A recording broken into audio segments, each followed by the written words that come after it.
Hi guys, I'm live.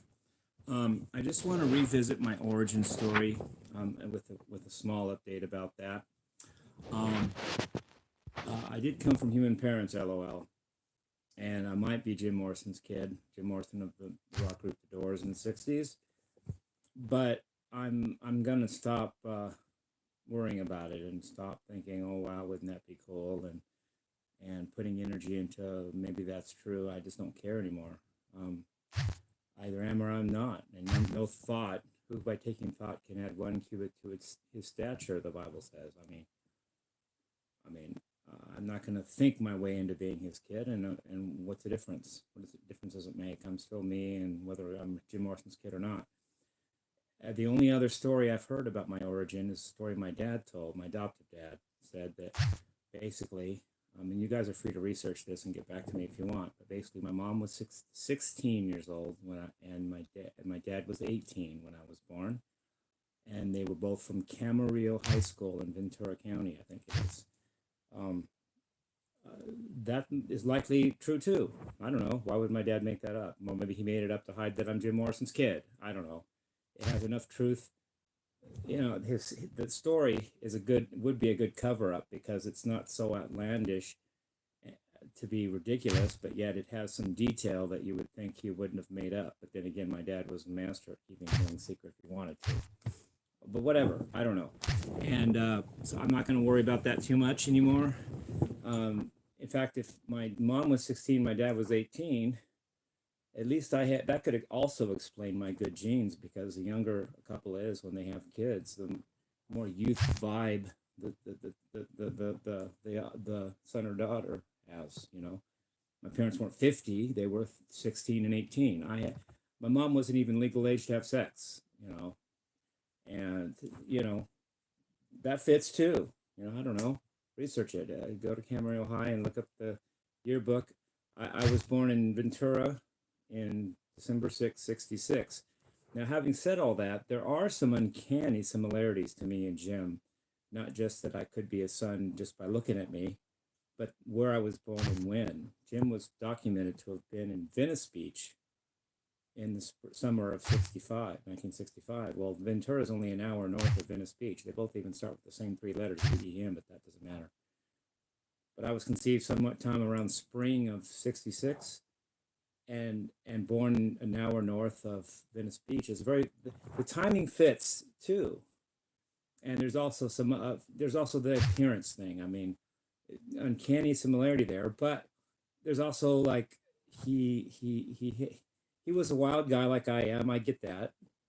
He had a naive side and an innocent side, which I also have.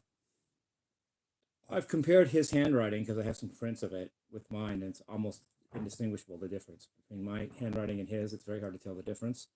I do have a similar voice to him. Come on, baby, light my fire. Come on, baby, light my fire.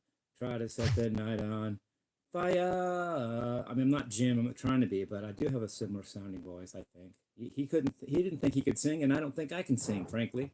One reason I started playing guitar instead of being a singer. I thought about it when I was 15, and I figured I don't have a good voice. I don't trust my voice to get me through anywhere. So rather than try to be the front man, knowing that I really don't have a voice worth it, I decided to be the second guitarist. Well, not second guitarist, but second to front man, which is guitarist. At least that I could practice.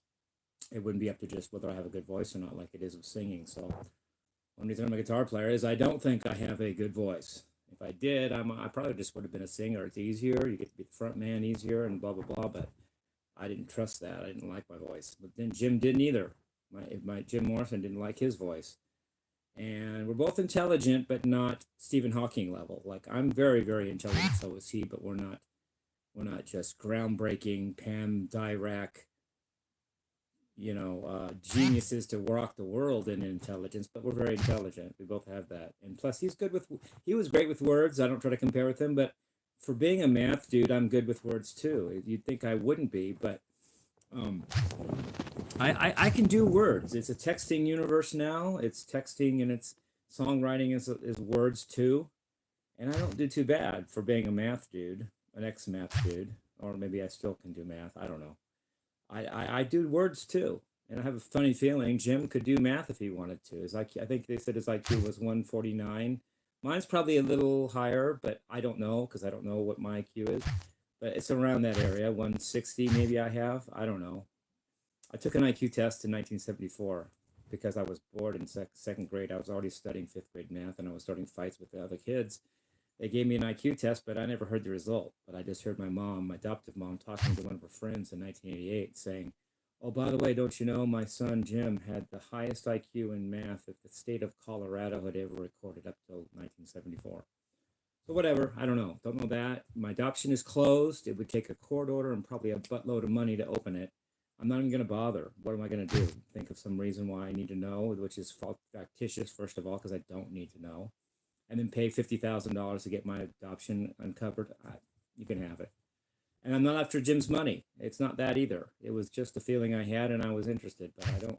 I'm not going to worry about it anymore. In fact, I just got called Jim Morrison a few times this week. That's okay. I love that. And he might be my dad, but I'm not going to put energy into worrying about it. My mom also might have been 16 and my dad 18. That's technically statutory rape, but whatever. Fits.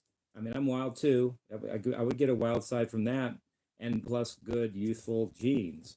But the Morrison, to me, the Jim thing is more likely than I'm in the other story, but because my mom, my adoptive mom, never heard the story about the 16-year-old girl and the 18-year-old kid, and she said that she was. My adoptive mom said that she was in every meeting my dad was. So there's a chance my dad made that up because my mom never heard that, and she also claimed that he wouldn't have got to hear it without her being there, and she never heard it. So why did only my dad know that and not my mom?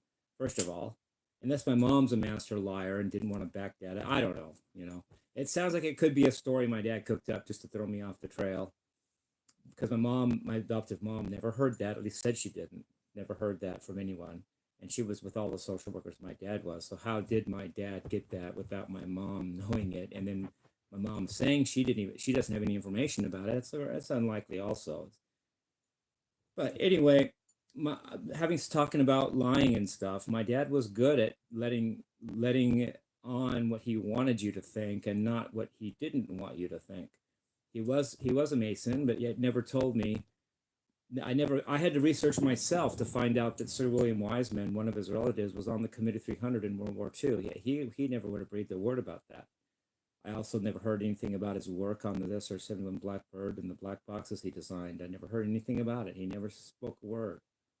All he said is the SR-71 can outrun a SAM, surface-to-air missile the Russians had. And I looked up how fast the SAM was, and it's very fast. And if SR-71 can go faster than a SAM, then it's way faster than Mach 3, like they've released about that plane. My dad never talked about it. Plus, he never talked about his Navy SEAL stuff. He never went on about it. It's just something he did. Though he did say once to Ron Rooney, I think it was, he said, "When you're in a firefight, Ron," and I just went somewhere else. I didn't want to hear what came next after that sentence. "When you're in a firefight." Oh, no, thanks. I'll think about something else right now. I never, don't remember. I didn't catch what he said after that. Anyway, I love you guys. Peace, rock and roll.